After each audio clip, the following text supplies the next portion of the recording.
clutch win.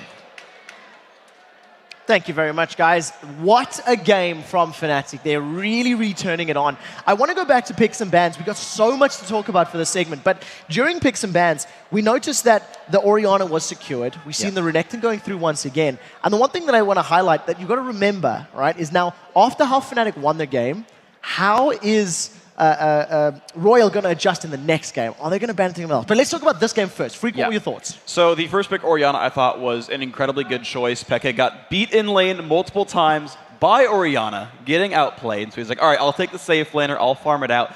And they stopped that. And then immediately afterwards, Fnatic grabs the two champions that were working so well for them the previous game in Aatrox and Zac. And suddenly, right, Royals banned these same champions every single time. Lissandra, Kassadin, Shen. Lissandra, Kassadin, Shen. Lissandra, Kassadin, Shen.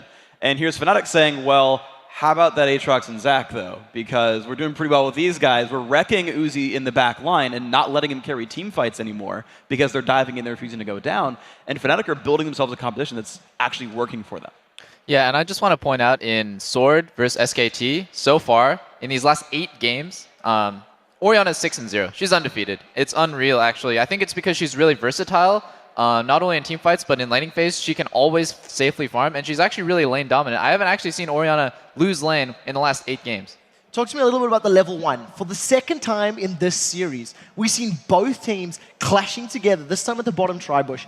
Absolutely everything thrown in, but again, both teams getting out without anyone dying. Well, that aggressive play from Royal again was an attempt to set up the jungle follow in case they had the 2v1. And we can tell because before the 2v2 showed in top lane for Fnatic, Royal went in and had godlike share XP with Lucky on the jungle. Now, this did set him up for a level advantage in lane, but it set Lucky at a pretty distinct disadvantage. And so Cyanide with the level advantage made more of that in the early game, and that was really a big catalyst that helped snowball these lanes because Lucky's jungle pathing was also not so great, and then we saw consistently Cyanide be at 1 to 2 levels ahead in the early game. Talk to me about Lucky now, because I know we were discussing it backstage, and you were talking about Lucky as a jungler, his routing, his pathing. I believe he's running at least in all 3 games thus far, so what were your thoughts, Crepo? Yeah, he seems to be very team-oriented, as in he's willing to sacrifice some of his experience for his team. One game, as Bonnie pointed out, we saw it work really well. They got back into 2v2, cleared the waves together, really good synergy.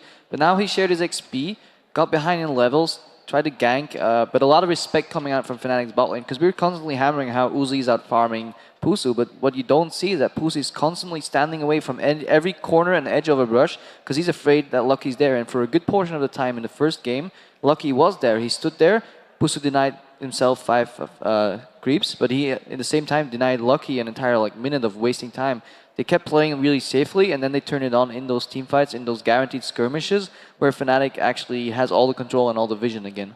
And on top of Lucky being a really team-oriented, selfless player, Tabe is the most selfless player I've ever seen. In this 33-minute game, he ended the game with boots. He didn't sell his items. He only had boots as his items because his 4,000 gold generated throughout the game, he only bought consumables. He only thought in the short term, I need to buy pink wards to get my team back in the game. I'm not going to buy selfish items like a Sidestone or a Ruby Crystal or something. Well, and that actually, Sidestone wouldn't be selfless. He just never got there. Yeah, I think he actually just fell really far behind. Before we get to the replay, talk to me a little bit about this. A 30-minute game as a support Lulu, no GP10, no Sidestone, no HP, and what was it, 4,000 gold in those wards? He ended the game on 4,350 gold roughly, which means, 350 gold for boots, all the rest on wards. Basically, at one point, if that's happening to you, you should tell your team, hey guys, I really need to get to my Sidestone so I can keep pumping out free wards, and then the team needs to take over in warding. He just said, no, he probably maybe not even mentioned it. He said, I can carry my team through this, I'll keep buying wards, we'll swing back the advantage. But Fnatic kept dancing on all objectives really well. They didn't give them a single kill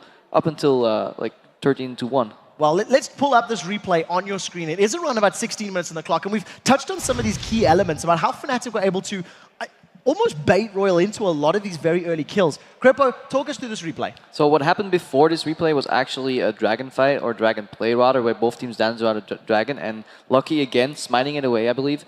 Fnatic actually chased their loss a little bit too far in trying to contest that Drake, and we actually thought this is a chop for Royal to get back into the game. But now, this is what Fnatic does so beautiful. They give them the push. If we roll the clip right now, Pusu's baiting Gragas, flashes away beautifully, dodges or jukes the ulti. Peke flashes over the wall, comes in the back. Soaz and Yallow are coming at the same time. Suddenly, from a free push session coming from Royal, they think, hey, we get this tower for free. No, Fnatic surrounds you all of a sudden from all angles right after they got pushed out and zone out. So that's Fnatic really being in sync again, not afraid of making a play when they're on such short cooldowns, or such short HP rather. Well, fantastic turnaround here from Fnatic in the third game. They are still 1-2 down, and they have to win both of the following games if they want to pick up the series win here.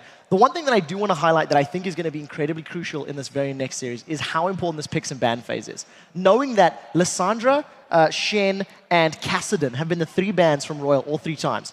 If either of those slip through, do you think Fnatic will grab them and run it with the likes of that teleport? Well, I think because Royal's going to be on blue side this time, they'll just simply grab the Orianna themselves. Like, I'd be very surprised if that wasn't the play.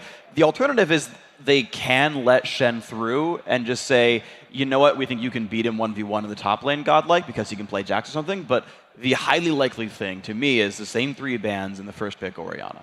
I think Fnatic is going to ban Orianna because they're purple side this game, and Orianna is 6-0 in the semifinals so far. I don't think you can ignore that fact. I think we'll see a Vayne coming out of Uzi, and then they're probably still going to ban Annie and Zed, or maybe let Annie go through, ban the Vayne, and then allow them to play with Leona as a possible counter to Annie, because they're both going head-to-head, but Leona actually gets resistances. I agree. I think the Annie ban is the first one to fall, and the Orianna will take its place. Well, we'll have to see how these teams adjust. This series has definitely gotten a whole lot more exciting. We do have to take another very short break. And when we return, Fnatic will try to make it 2 in a row and force that deciding Game 5, while Royal looks to trump the European champs and draw their spot in the World Final. Don't go anywhere, guys. Game 4 of this